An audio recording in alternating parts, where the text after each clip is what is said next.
Dave. How you doing, man? Fantastic, Kenny. Thanks for having me over. Hey, brother. Hey, I appreciate you being on the podcast with me, man. This is my man, Dave Barnes, good friend of mine. I've known him for a good long time.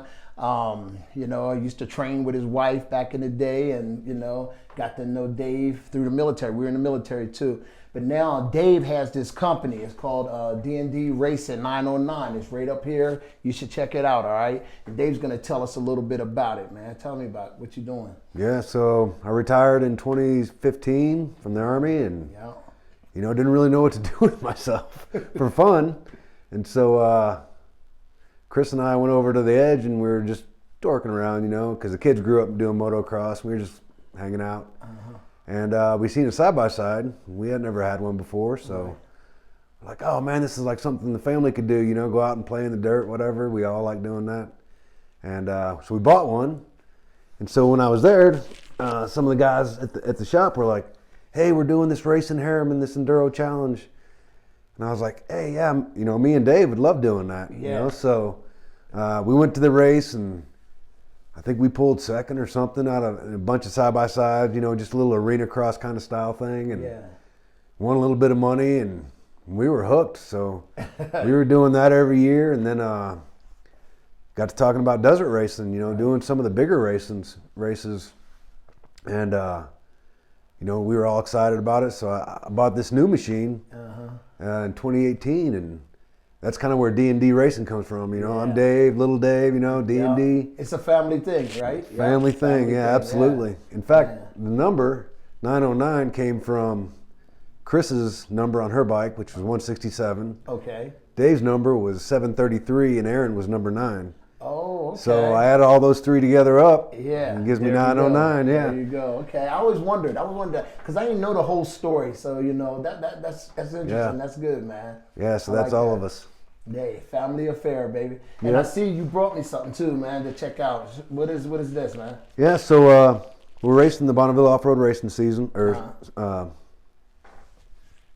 off-road racing season. Yeah. And last year, because COVID kind of hit the season hard in 20, so last year Alan Gerber threw on some extra races. So this was a side-by-side only race out at Little Sahara in the dunes.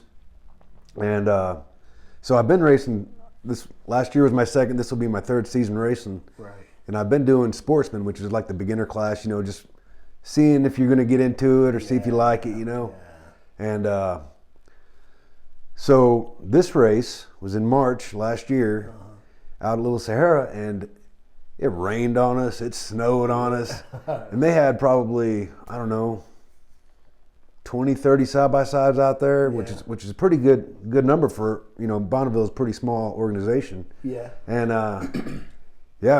ran as hard as we could, and pulled first place. So that's my first place. Wow. Well, there you go, man. I like it. I'm proud of you, man. Keep doing your thing, man. Yeah, it's fun. Yeah, cool. And man, I love what you're doing as far as, you're talking to local businesses and stuff, and you're, getting sponsorships, and, you're helping promote their businesses and stuff like that. Yeah. And I'm glad you came to me, you know what I mean? So, we got Salute Supplements as one of your sponsors too. And I love that. I love what you're doing.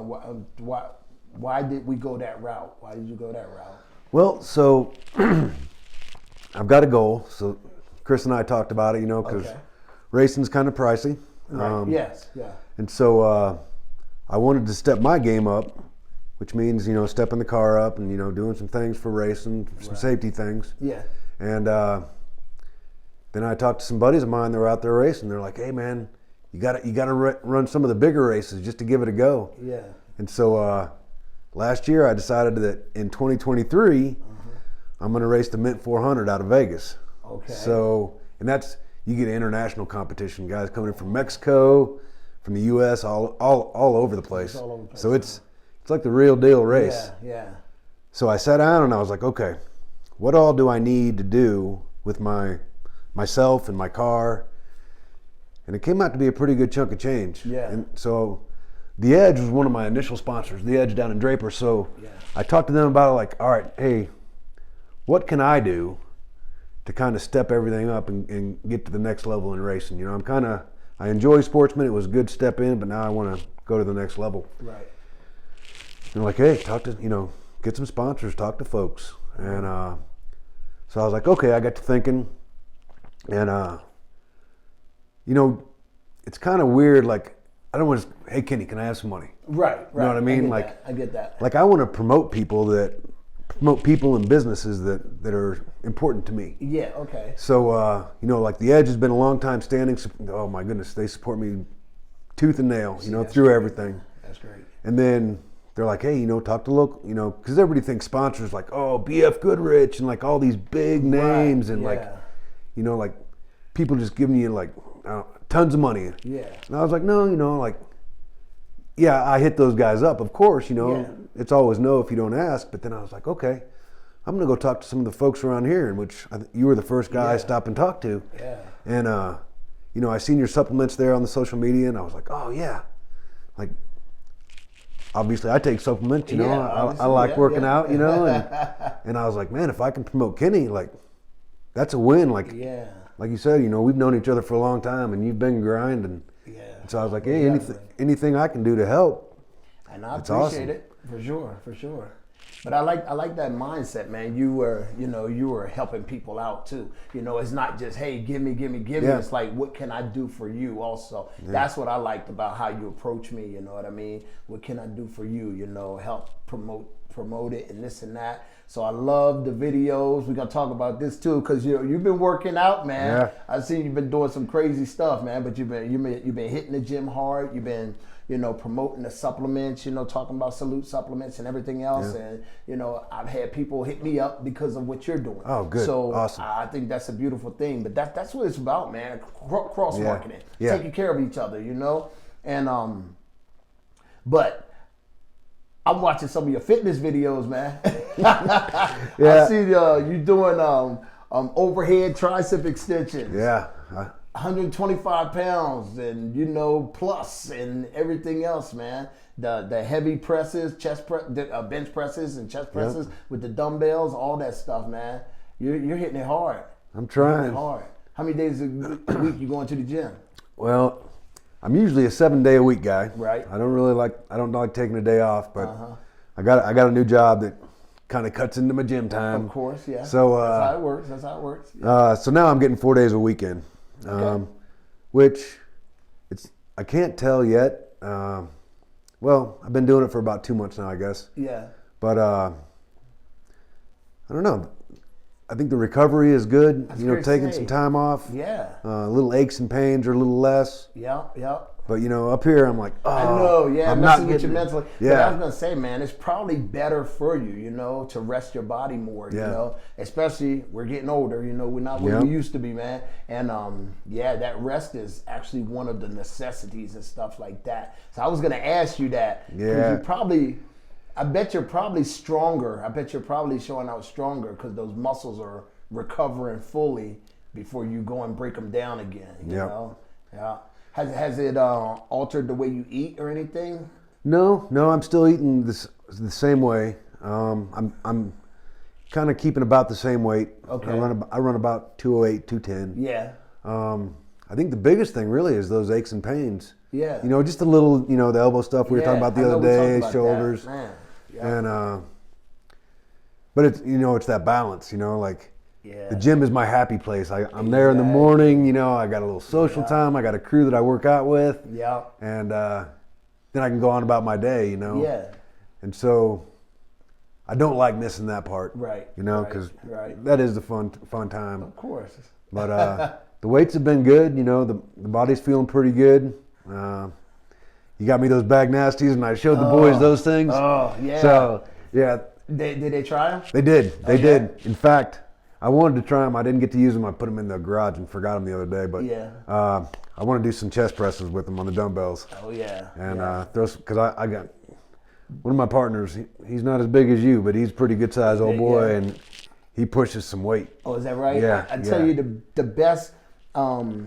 best ones that they work on, I think, is the 120-pound dumbbells. But if you the 100-pounders, that's good too. When they get smaller than that, then that 10 is sitting out there, and the dumbbell is a little bit smaller. So But if you use 100-pounders, which I'm sure they got, then use them with those.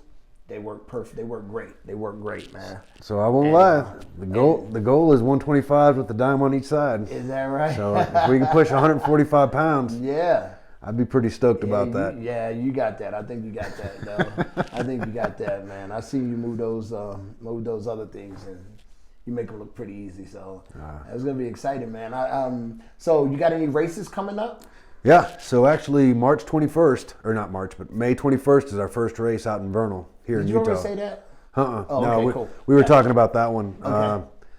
So it's a 4-race season. So we race Vernal, Jackpot, Nevada, Vernal, Utah, Knowles right out towards Wendover, and then Wendover West on the Nevada side. Okay. So it'll run May, July, August, and October are all the races. Okay. And how long are these races?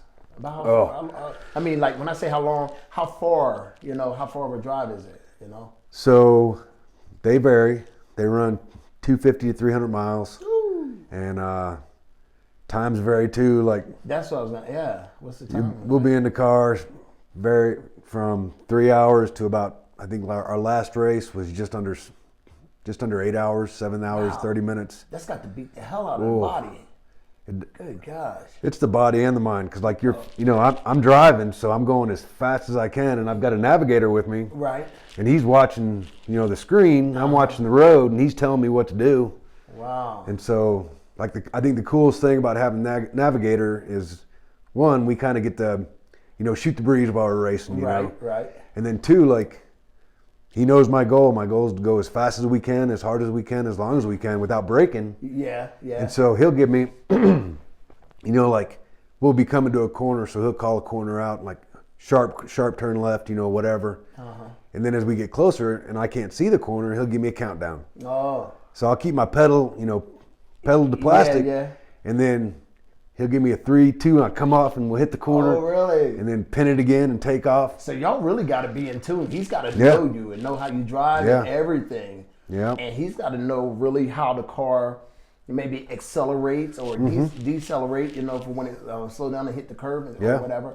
Man. Well, and that's crazy. He keeps me in check too, because the adrenaline hits, and I just, I'll see dust off in the distance of another race car, and I'll be like, I see dust, Phil, we're going. He's like, gotta get him. Simmer down, Dave, simmer down, we'll get him. Is that right? Yeah. Oh, man. It's a good balance. That is crazy, man. That's crazy. So if someone wanted to do something like this, I mean, other than having a vehicle and so on and so forth, what process do they go through? So the biggest thing is getting your side-by-side or whatever you're racing to meet the technical requirements. So that's what I'm talking about. Now technical, you mean like safety? Yeah. Oh, okay. That kind of stuff. Okay. So obviously it's a dangerous sport. Right. But so they try to mitigate that risk as best they can with, safety features in your car. Yeah. So 5-point harnesses. So you have a strap on your seatbelt coming up between your legs. You got them coming around your waist. You got it coming over. You wear a neck restraint to keep your head from, if you were to roll over or something. You fire suit, and then the biggest issue with getting into racing is you can't race a stock roll cage.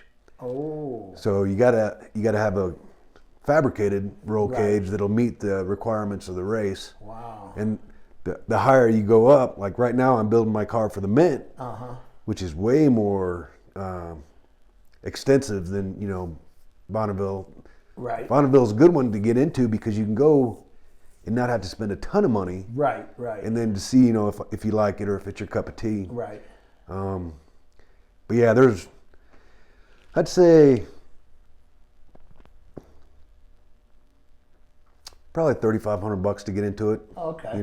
With your suit and your helmet and your head restraint, and then getting your car, putting some things in. You got to have some door latches, just some different requirements. Yeah. And it's all for your safety, Yeah, exactly. They want us to go out there and race as hard as we can and have as much fun as we can. Have fun, so, and come back safely too. You know what I mean? Live to fight another day, basically. Yep. Man, that is all right. That is all right.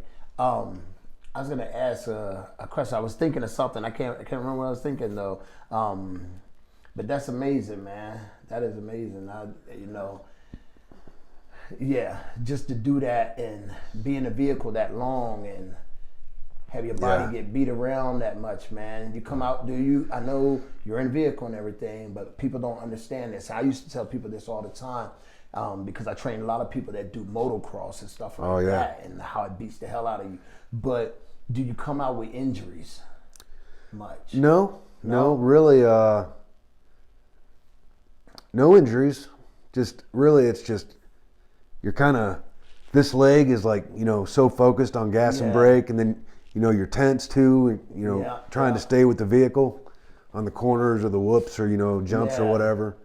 So when you get out, you're just dog tired, exhausted. I was just thinking, you probably no seeing injuries, but you probably got internal bleeding. Yeah. Well, like on that one, when we did that one, and, it snowed on us for like the last lap, and so I was frozen. Right. And so, when you sit, one, you get stiff already just from sitting still for so long. Yeah. And then you're frozen. Like when I got done, the pit crew, they had to like pull me out of the car because. Oh, really? Yeah, I was like, I'm done. Oh, yeah, because there's no, man. You got no. Do you have a windshield? No windshield. Oh my goodness, man. No, so you're just eating it. So and it was snowing. So it was. I'm assuming it was a chilly day. Oh yeah. So that's just coming in on you. Yeah. Oh. Yeah, man. I was snow and wet from, my whole front side. Oh man. It and was the crazy. navigator, he's not doing anything except for telling you stuff. So he's got to be frozen too. Yeah. Well, he wasn't able to run that race with me, but we ran last year for Wendover West. Yeah. It rained on us, and man. Oh. Well, and plus, so for him, he's been running an iPad for the navigation. Right. So imagine just, an iPad's light, but when you try to hold it still and like read it for 7 hours, it wears him out. Yeah, I bet, man. But and plus he's bracing, with that leg, Exactly, yeah. So, I know, hitting that imaginary brake, I know. he does. like the student drivers and stuff. Man, I'll tell you, boy. Man, that is crazy. That's crazy. That's interesting stuff. It is, and I'll tell you, the other piece about this is, being a Marine, living in the Army for a while. Like when you get out, you don't have that kind of camaraderie, and that bond to people. It's different. Yeah, it's different. People don't understand that. People don't understand that. Yeah. But there is a big difference, man. It's huge. So, yeah. So like this, not only is it fun and exciting, and we get to hang out with the family and do all that stuff. Like now, I have kind of a new common ground, right? Yeah. With the other racers, because I actually team up with about 3 other race teams. So we all pit together, and the families are all there, and the kids and the dogs. Well, y'all know what each other are going through. Yeah. And y'all know that, and you build a bond. So even if they're your opponent, they're still your friend. You know what I mean? Well, we help each other out. Yeah, exactly. That's the way it works, man. I love that. When you know each other's struggle, man. Yeah. It's it's like doing powerlifting shows or powerlifting contests. I'm sorry, like that, or bodybuilding contest or anything else like that too. It's the same thing. It's the same thing. Everybody has gone through this struggle, and although we're competing against each other, we're still rooting each other on because, I know what you've been through the past 4 months. You know what I mean? So, so I think that's Congrats, cool. by the way. What? On your guy he took first place, didn't he? Yeah, he did. He took first place in the teenage class. Then he took third in the overall true novice. Yeah, so first timers and stuff. So first time. He did really well. I got some more coming up too, man. Oh, really? Yeah, more people are trying to compete now, and I'm like, good gosh. So they're hungry. Yeah, I know they're hungry. I know they're inspired, man. Yeah. They're inspired. They see something like that. It's like, hey, maybe I can do that too. I love it. Yeah, I know. You got to. Well, Dave, hey man. So real quick, man, is there anything else you wanna? I mean, if people want to get in touch with you or they want to follow you, I want that information so I can I'll put it up, on the podcast so everybody can see that. But if there's anything you want to say to them, I mean, you know what I mean, to tell them to follow you or whatever, then just say it. I mean, okay. What you think?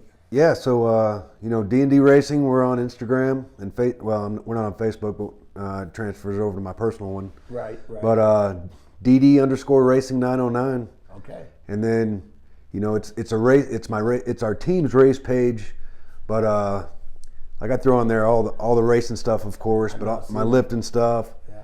And then going to start doing some marksmanship training here locally with Waller's Tactical pretty soon. And so I throw all that stuff on there. Yeah. And one of the things, like I've got sponsors kind of from A to Z, like I know, race specific, and then you with the supplements, and then tactical accessories. Yeah. People are awesome. Yeah. And I'd say almost all my sponsors are friends of mine anyway. So yeah. But the coolest thing is I was kind of going through this process was just, local businesses supporting local racers and local racers supporting local businesses, but also the guy that's doing all the work on my car right now to kind of get it mint ready for next year. Yeah. The guy working out of his garage, fabricating. Is that right? Steel and stuff. And so it's cool that, not only are businesses supporting racers and racers supporting local businesses, but we have racers supporting racers. Yeah. And me and him will be competing against each other, over the season. But I was just over at his house this morning hanging out, and so I think, of course, I think my page is pretty interesting because it's me. But it is. Check it out. It's a bunch of different things. Like I say, we got everything from shooting to racing to working out, and I have fun doing it. You know. Good. Hey, that's what's important, brother. That's what's important. All right, y'all. Hey. Thanks for joining us on this podcast. Dave, thank you, my brother. I appreciate you, man, Thanks, for Kenny. joining me on this podcast. There it is, D&D Racing 909, okay? Look it up, and we'll holler at you later. See you guys.